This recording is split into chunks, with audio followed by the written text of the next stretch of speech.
Hey guys, it's Kevin and welcome to another video where I'm showing you a tutorial on how to create some really cool text effects right in Cinema4D. Now I'm going to be using Redshift as my render engine here. You can certainly use Octane if you have that. You can use the standard render engine if you want to use that as well. And so I'm just going to show you what I use, and maybe you have some of these things, maybe you don't, but it's a pretty fun process on how to make some really creative word art. So before I get started, I'm in Cinema4D. I'm going to go ahead and bring in a light kit. This does not come with Cinema4D. You have to purchase this. I got it from Grayscale Gorilla, and it is a great little tool to have. It's not mandatory. You don't have to have that for this tutorial, but I just like it. And what the light kit does is it gives you all of these options for backgrounds. You know, the light is set up and the background is set up already for you. And so these are just, it just makes it so much easier. So I'm just going to click one real quick and just show you what they do. So you see all these spheres here. That's just showing you as a reference what they look like. I don't want those. I'm going to go ahead and delete those out. But if you zoom out, you see, you know, you've got this little backdrop. This one's like a little curved. It's like a little rectangle here. And then you have some lights. You have some soft boxes up here. And you can change the colors of the soft boxes, but this one is blue and this one is yellow. And then there's this little red soft box up here as well. And it's just sitting on a white surface here. And so you may want to use different colors. You may want to use different lights. That's up to you what you want to do. But I'm going to use this just as a starting point for this video. So let's go ahead and open up Redshift. Since I'm going to be using Redshift as my render, let me just go ahead and open that. And I'm using two monitors, so I typically have this render view on my second monitor.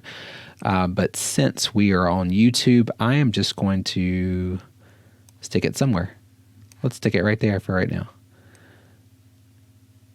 All right, we'll stick it right about there for now. I'm probably going to move it, but right there is good.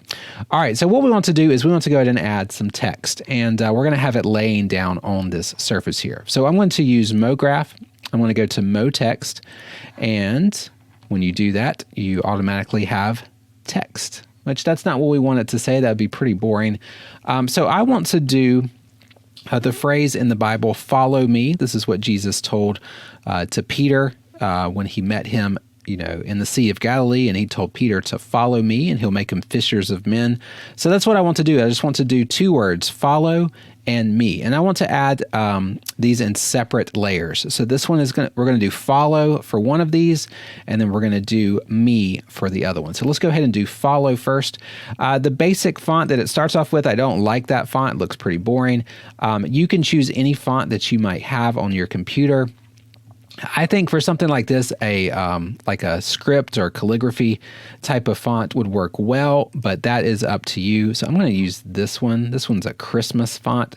I think I got it off of dafont.com, but you might like a different font. I don't know, but this is the font I'm going to use. Christmas Ribby is what it's called.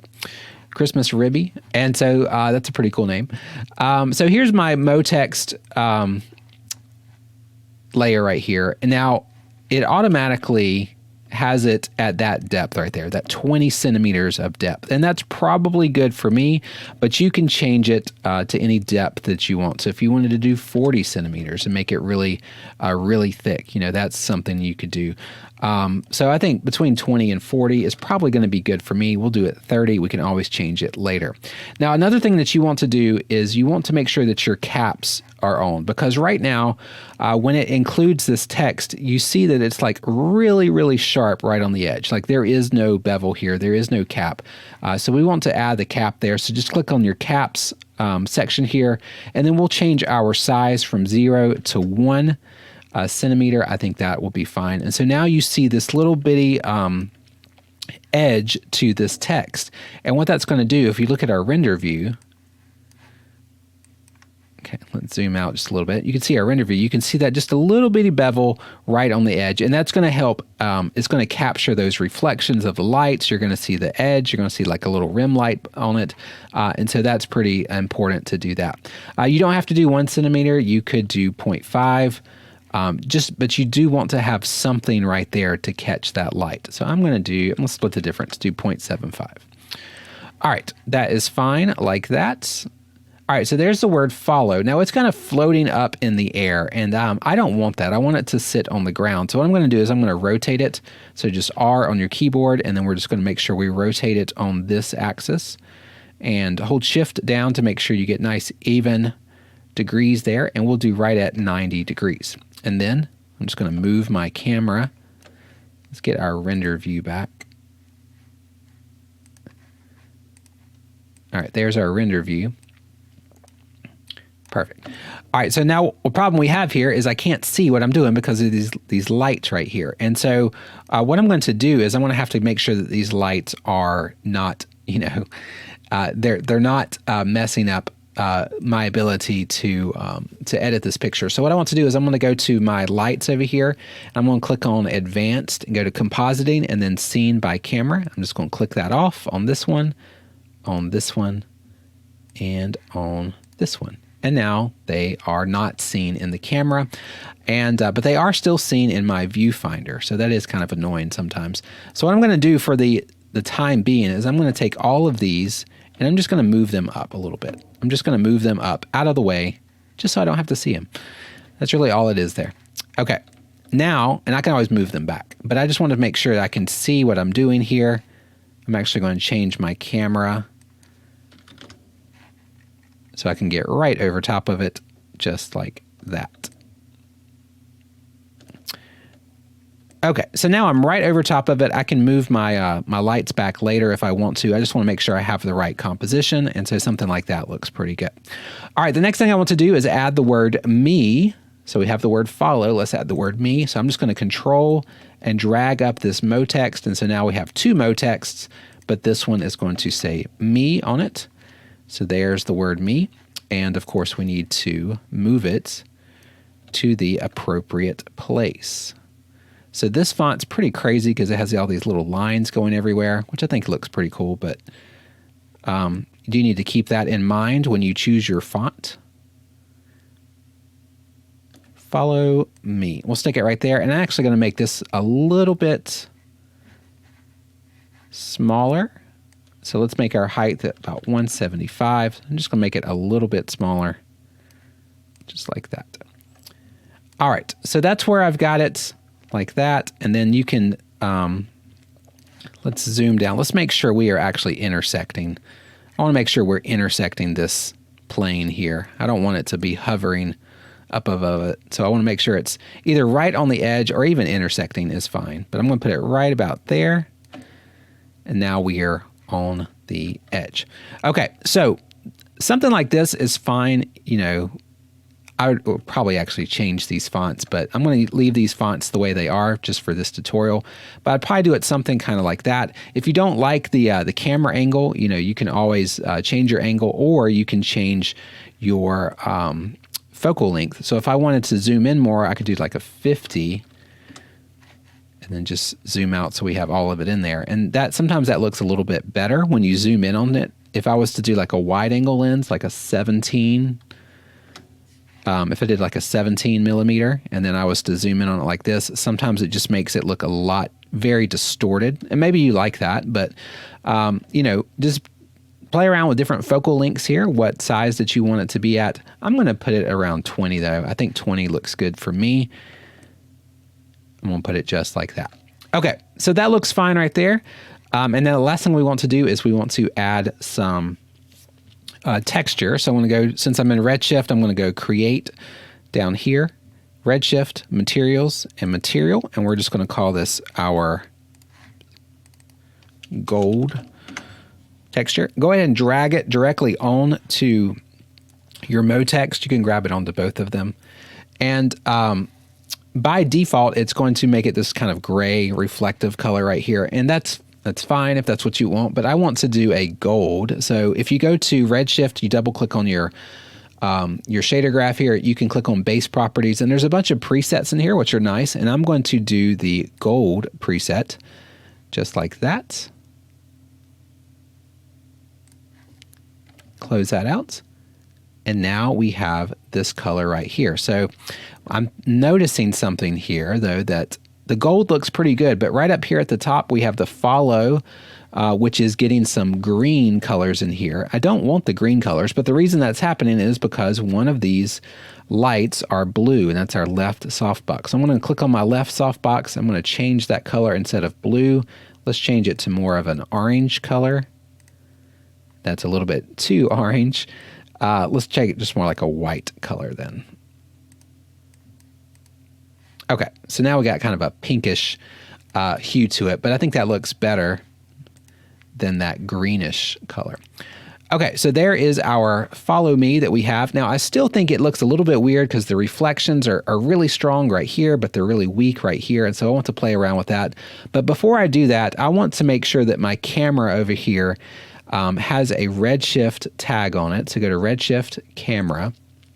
And then what I want to do is on my render view, I'm going to hit the lock camera. So now my camera is locked. And now I'm going to click off my camera here in the viewport.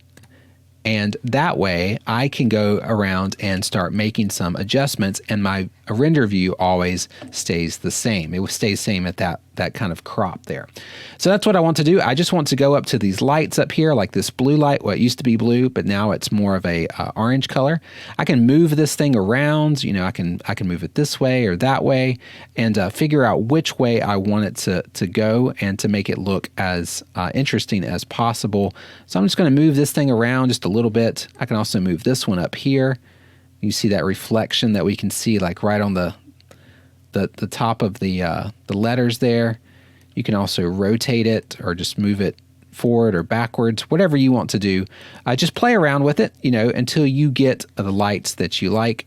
And then this one up here on the top as well. You can see how I move it in and out, that I get that different reflection in the lights. Okay. That's not bad. I want a little bit more light on the follow part though. So let's try to bring this right here, and let's rotate it back like that. Okay. And again, a lot of this is just like trial and error. It's just trial and error. I wish it wasn't like that, but that's what it is a lot of times. Just trial and error till you find something that you like. Something kind of like that.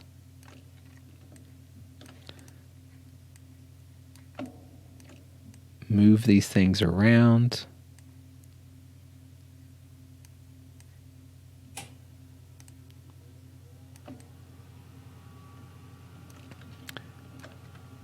All right, I'm not sure if that's what I'm exactly happy with, but that's not bad. We can also change the colors of the other lights as well.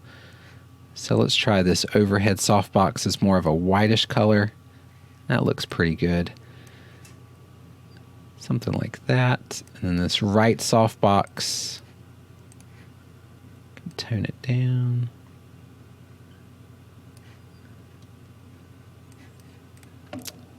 All right. So I don't want to waste all of your time just doing trial and error stuff here. I just wanted to kind of play around with different little effects here. I think right there is going to be fun. But you see how I can move around all of these lights and everything, and then my render view still stays the same. I still see these. I still see this exact crop the way that I like it. Okay, one more thing I want to do is when you zoom in, let me go ahead and show you here. If I turn my lock off, if I zoom into the gold lettering here, you notice that there's not really any texture on the gold. It's just pretty like solid. There's not much going on here.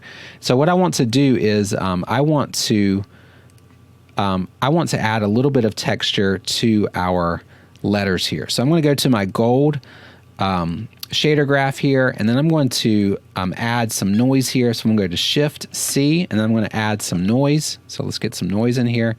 So add that one, and do Shift C again, and we're going to do bump.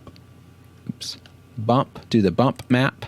And what I'm going to do is for my noise, I'm going to add just a little bit of noise over here. So if I were to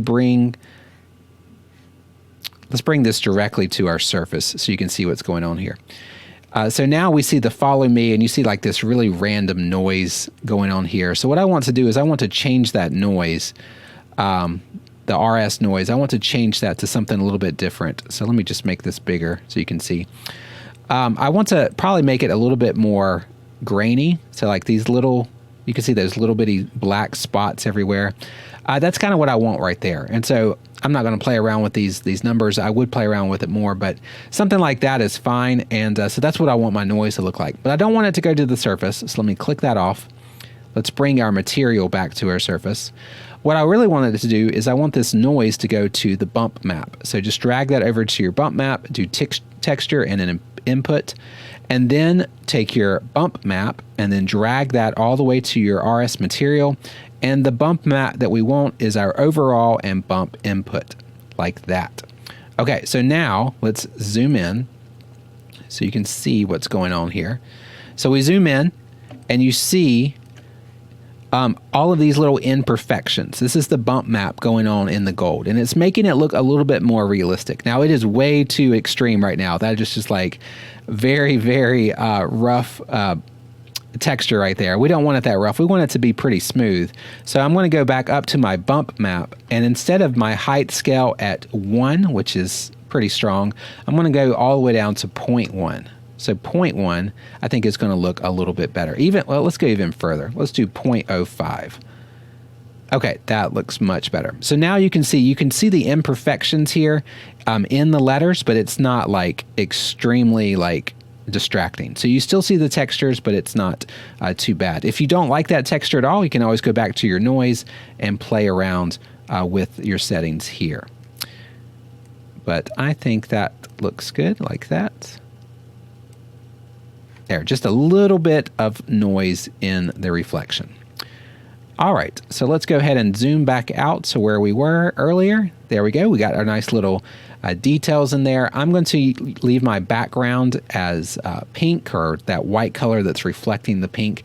And that's what I'm going to do as my render. So for render settings, it's up to you what you want to do for render settings, but make sure you're on Redshift render, save it as, you can save it as a TIFF file or JPEG, whatever you want to save it as.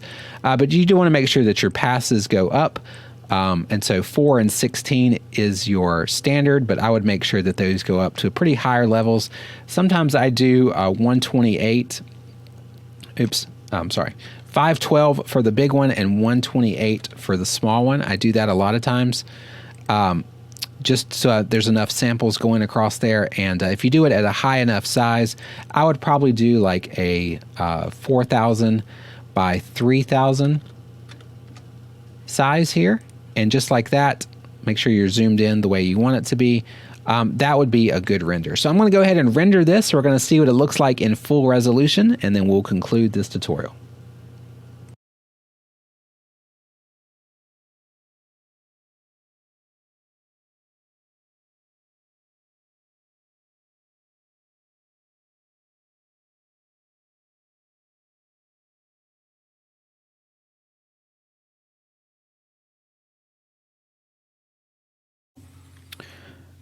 All right, guys, our render has finished. It was right at 7 minutes long to render it. So a little bit of time, but that's, that's not too long.